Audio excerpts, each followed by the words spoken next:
Bonjour à tous, aujourd'hui je vais vous présenter la méthode ultime que j'utilise pour éliminer la poussière qui serait restée sur mes négatifs au post-traitement.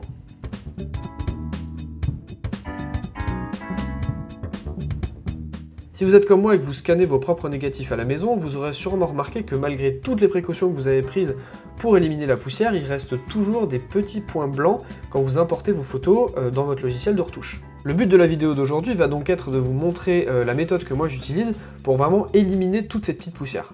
Bon, trêve de bavardage, je vous montre ça tout de suite. Nous voici donc dans Lightroom sur une image que j'ai déjà post-traitée et où j'ai enlevé tout ce qui était correction des poussières pour vous montrer un peu comment je fais et quelles techniques j'utilise. Donc on voit un petit peu, alors globalement cette image, il n'y a pas trop de poussière quand même, c'est une image qui est relativement clean, mais on voit par exemple notamment ici, là, qu'il y a une petite poussière, là il y en a, là il y en a, en plus c'est une image qui est assez claire, donc en fait on voit pas forcément bien les poussières quand on zoome pas.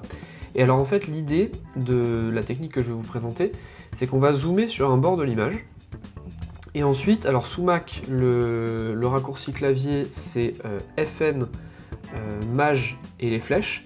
Et en fait, en faisant flèche, en maintenant FN Maj et les flèches haut et bas, on va pouvoir se déplacer sur tous les coins de l'image.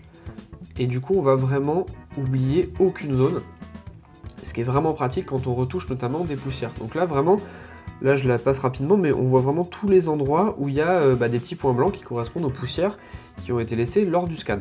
On va donc commencer en haut à gauche et on va se munir de l'outil correcteur qui est intégré à Lightroom. On se met sur corriger. Et donc on va commencer à retirer toutes les petites poussières. Tac.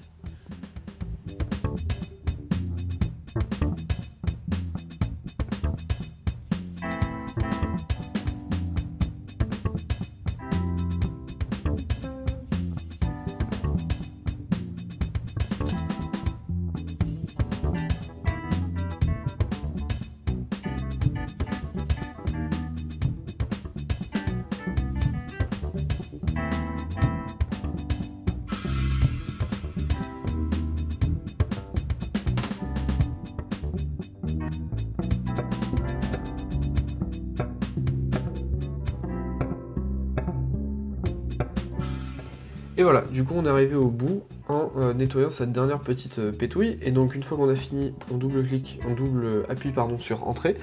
Et on revient au zoom normal et on voit que notre image, elle est correctement dépoussiérée, on va dire. Là normalement, à l'œil nu, vous ne devriez plus voir de problème de poussière, de petits points blancs. Après, ponctuellement, vous pouvez revenir sur certains endroits si vous voyez que vous êtes un petit peu mal passé dessus. Mais globalement, on a une image où on est sûr que les poussières les plus visibles, on les a virées. Et bien sûr, si on fait un avant-après, donc en désactivant, voilà, et on se rend compte de toutes les poussières qu'on a virées. Avant de terminer cette vidéo, je voudrais attirer votre attention sur deux points importants. Le premier point, c'est de ne pas passer trop de temps à éliminer toutes les poussières. Vous allez voir qu'en zoomant, vous allez tenter d'éliminer tous les petits défauts en fait que vous pourrez voir sur votre photo, mais c'est pas vraiment important puisque en général, vous n'allez pas voir votre photo comme ça en aussi zoomé et aussi près, donc ça n'a pas beaucoup d'intérêt de passer trop de temps à faire ce genre de choses. Le deuxième point découle un petit peu du premier puisque plus vous allez retoucher de poussière et plus ça va demander de la ressource à votre ordinateur. Donc quand vous avez une machine qui est un petit peu faiblarde ou une machine qui est limitée en puissance comme la mienne, c'est pas forcément utile de passer sur toutes les poussières. Concentrez-vous vraiment sur les poussières qui sont visibles et qui sont gênantes. Voilà, cette vidéo est maintenant terminée, j'espère qu'elle vous aura été utile. Dans tous les cas, n'hésitez pas à aller voir dans la description le lien vers oneshyrock.fr où j'ai créé un article toujours complémentaire à cette vidéo. Donc comme d'habitude, le lien il sera en bas dans la description. Et en attendant, je vous dis à une prochaine fois. Salut!